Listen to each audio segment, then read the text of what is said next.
የትግራይ ህዝብ የጥይት ድምጽ እንኳን አያስፈልገው በቃው በቂ ጥይት ድምጽ ሰምቷል ባካችሁን የሚል ፐብሊክሊ እዚህ ምክር ቤት በተደጋጋሚ በሚስጥርም ለነሱ በሽምግልና ብዙ ጊዜ ሞክሬያለሁ። ብዙ ጊዜ በዛ ማለሳካ ሲለኝ አዲስ አበባ ውስጥ 30 40 50 የሚሆኑ ዋና ዋና ሀብታሞች ታዋቂዎች በሚስጥር ጠርቼ ሽምግልና ልኬያለሁ። ባካችሁ ለምኗቸው እነዚህ ሰዎች ጥፋት ነው። ኢትዮጵያ ማሸነፍ አይቻልም። ወደ ውጊያ የሚገቡ ከሆነ እናሸንፋቸዋለን። እኛ የሚሊሻ ውጊያ እንዋጋም የሚለው ጭምር ከውጊያው በፊት ሽምግልና ልኬያለሁ። ቲፒኤልኤፍ ዝግጅቱ በሙሉ ውጊያ ነው፣ ዝግጅቱ በሙሉ ሰልፍ ነው፣ ዝግጅቱ በሙሉ መሳሪያ ነው፣ ዝግጅቱ በሙሉ ሽርጥ ነው እንደምታውቁት። ተው ቢባል ቢለመን በእጃላሉ። የጦርነት ነጋሪት ይጎሰማል፣ ይፎከራል። ልክ እንደ ጥሩ ነገር ጫዋታችን ነው፣ ቀልዳችን ነው፣ ድራማችን ነው ይባላል። ጦርነት ድራማ ለማንም መሆን አይችልም። በብዙ ሽምግልና ለምነናል። ሽማግሌዎች፣ ሃይማኖት አባቶች፣ ፖለቲከኞች፣ የዛን አካባቢ ባለሀብቶች ለማነጋገር ስከኑ፣ ረጋ በሉ። ጦርነት ከተፈጠረ ይበልጥ ትግራይን ይጎዳል። ጦርነት ለኩሶ በሰላም መኖር አይቻልም፣ አይጠቅምም፣ ሀገር ያፈርሳል።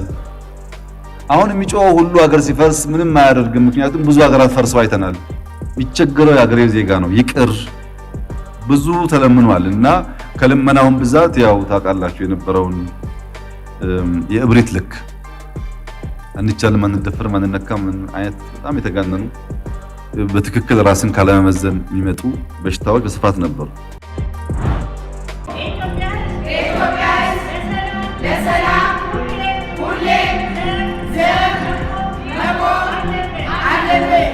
ልጆቻችን የሚያድጉበት ልጆቻችን ተረካቢ እንዲሆኑልን እንፈልጋለን። እኛ እናቶች ሰላምን እንፈልጋለን። እኔ የኢትዮጵያ መከላከያ ኃይል ሳስበው እንጃ በቅዠትም የኢትዮጵያ መከላከያ ኃይል እዚህ መጥቶ ተጠቅሜ እንትን አደርጋለሁ ቢል አይ ቲንክ የኃይልም የራሱ ቀይ መስመሮች አሉት። ቀይ መስመሩን ይሻገረዋል የሚል እምነት የለኝም። በምንም መልኩም አንበረከክም። አድዋ እዚህ ነው ያለው። የፈለገ ኃይል ቢመጣ ትግራይ መቀበሪያ ናት። ከየትም አቅጣጫ ይምጣ እኛ እንገጥማለን። ፈጣን የሆነ መብረቃዊ የሚባል ጥቃት በማድረስ እዙን በሙሉ ለመቆጣጠር የተቻለበት ነው። የትግራይ ወጣት እየተታለለ ነው። ያስጎዳው አካል ግን ማን ነው ብሎ ከውስጥ ነው ያለው። ለዛ ከውስጥ ላለው ያስጎዳውን አካል ግን ጥርት አድርጎ ማን ነው ብሎ ነቅሶ ማውጣት አለበት ራሱ። የትግራይ ወጣት ሲማር 10ኛ ከደረሰ በኋላ ወርቀሃል እየተባለ የልጁ የምናምኑ ቤተሰቡ አሜሪካ እየሰደደ እያስተማረ ኑሮውን ካስተካከለ በኋላ ጫካ ወጣ አሁን ትግራይ የኔ ናት ቢል ለኔ ምንም ያደርግልኝ።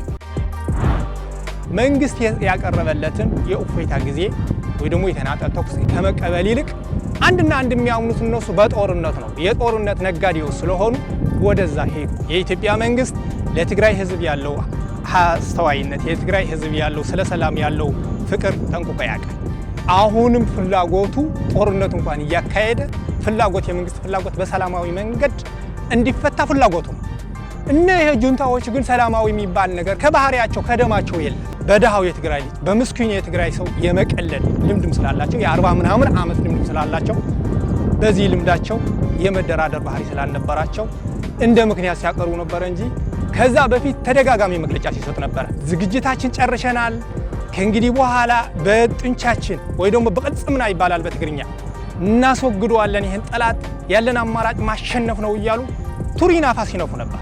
ይሄ ኃይል ለህፃናት ደንታ የለውም፣ ለአረጋውያን ደንታ የለውም፣ ለምንም ነገር ደንታ የለውም። ደንታው አንድና አንድ እሱ እየደፈጠጠም ቢሆን በስልጣን የመኖር አዝማሚያ ነው የሚያሰልፈው። ኃይል ግን እናንተም በጀርባም ያሉ ስለሚታዩ ህፃናት አሉ፣ አረጋውያን አሉ፣ አካለ ስንኩላን አሉ፣ የተለያየ ችግር ያለባቸው ብቻ አንተ ሄደህ ሙት ነው ሙት።